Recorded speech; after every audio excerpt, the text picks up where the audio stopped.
Some people say that cancel culture and public shaming are a form of violent bullying, but that has certainly not been fully acknowledged in our societies yet. Yeah, it's female-type antisocial behavior, feminine-type antisocial behavior, and it scales on social media. Yeah, yeah, shaming and reputation savaging. Yeah, it's terrible. I mean, people tend more to avoid interfering when they witness it.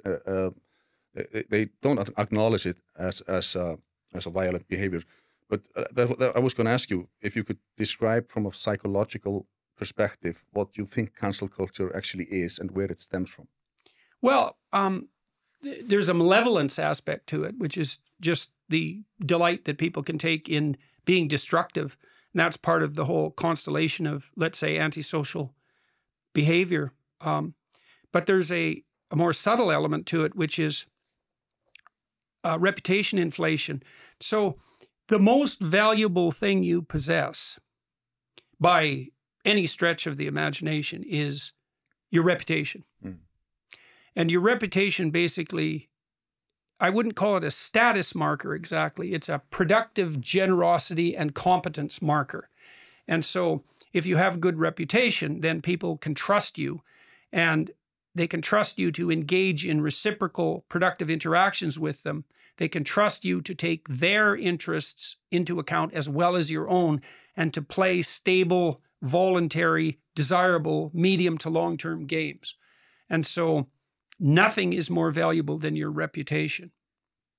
And what that means is that people try to game the reputation system. Mm. And that's what narcissists do, and Machiavellians and psychopaths. They call that the dark triad. There's a lot of research investigation into dark triad personality cluster. And it's a variant of antisocial behavior. And narcissists have the confidence of the competent without the competence. Mm. And so what they do is overclaim their contribution. So if you work with a narcissist, everything that goes wrong is your fault, and everything that goes right is their doing. Mm-hmm. And they will loudly proclaim that, especially to their superiors, and denigrate you like mad if you dare to offer a counter proposition. And narcissists, it's a camouflage strategy in some sense. The narcissist passes him or herself off as a competent and confident person. And narcissistic males are particularly good at fooling impressionable and inexperienced young women.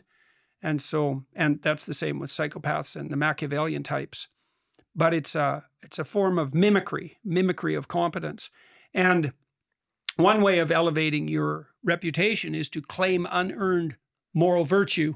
And so a huge part of what motivates the woke nonsense that insists that the mere reflexive act of feeling sorry for someone constitutes a moral virtue is an attempt to claim a reputational status without having to do any of the work whatsoever to be a genuinely good person. To be a good person, you have to be productive. That's hard. Mm. And you have to be generous. And that's hard. And you have to play medium to long-term, stable, voluntary games with other people. And that's hard. That's nothing but diligent, upward-oriented work over years puts you in that position. Whereas if you make a unwarranted moral claim, I'm compassionate, let's say, then instantly you're with the angels. And it also allows you to derogate those who you regard as predatory, let's say, and also enhance your moral virtue. Not only am I compassionate, and that makes me good, and I'm on the side of the angels, but there are the snakes, and they're not in me at all, because I'm saintly in all regards. And so the snakes have to be somewhere. We all suffer from the problem of where to put Satan, that's for sure. And the most convenient place to put him is in someone else. And it's even more convenient if that redounds to your benefit and plays to your political aspirations. I know a few persons like that, and a lot of them are very active on Twitter. Yeah, yeah. Well, Twitter doesn't bring out the best in people, likely including me.